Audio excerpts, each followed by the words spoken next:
కలియుగం ప్రారంభంలోనే ధర్మదేవత యొక్క 3 పాదములు తెగిపోయి ఒక్క పాదం మీద టేకుతోంది. భూదేవి గోమాత రూపాన్ని పొంది ఏడుస్తోంది. భూదేవి భూదేవిగా ఏడవచ్చుగా, గోమాత రూపాన్ని పొంది ఏడవడం ఎందుకు? ఎన్నడూ హింసింపబడకూడని ప్రాణి అంటూ ఈ లోకంలో ఉంటే ఒకే ఒక్క ప్రాణి ఉంది, అదే గోమాత. అసలు అది ఎన్నడూ హింస పొందకూడదు. గోమాత హింస పొందిందనుకోండి, అక్కడ సుఖశాంతులు ఉండవు. గోమాత హింస పొందినటువంటి దేశంలో శాంతి ఉండేటటువంటి అవకాశము ఉండదు. అందుకే స్కాంద పురాణంలో వ్యాసుడు ఒక మాట అంటాడు, ఏ ఇంట ఏ రాష్ట్రమునందు ఏ దేశమునందు గోవు దుఃఖిస్తుందో, గోవు హింసకు లోనవుతుందో అక్కడ దేవతల యొక్క అనుగ్రహం ఉండదు, అక్కడ శాంతి ఉండదు.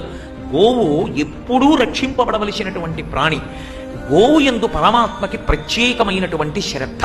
భూదేవి ఎచ్చినా పట్టించుకోడేమో కానీ ఒక గోమాత అంబారామం చేసి ఏడిచింది అంటే ఆయన అంగీకరించి. గోవుని కానీ చెనకితే వటదలంబున కనుమూయువాని కడుపు ఉడికిపోదే అంటారు.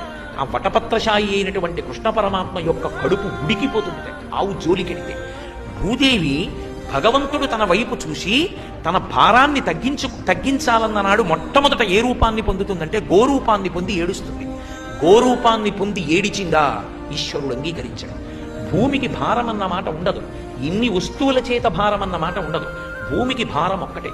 ఏది భారము అంటే పాపమే భారము.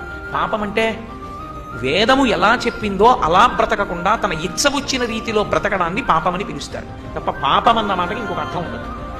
అలా పాపం ఎక్కువైపోతే వేదం చెప్పినట్టు బ్రతికేటటువంటి వాళ్ళ సంఖ్య తగ్గిపోతోంది అనుకోండి, వేద విరుద్ధమైన ప్రవర్తన ఎక్కువైపోయింది అనుకోండి, అప్పుడు గోరూపాన్ని ధరించి భూమి ఏడుస్తుంది.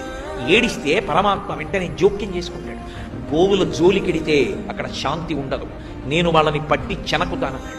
కాబట్టి గోరూపాన్ని ధరించి పక్కన దూడ లేకుండా ఒక ఆవు ఏడుస్తోంది. ఈ ధర్మము వృషభ రూపాన్ని ధరించి ఉంది.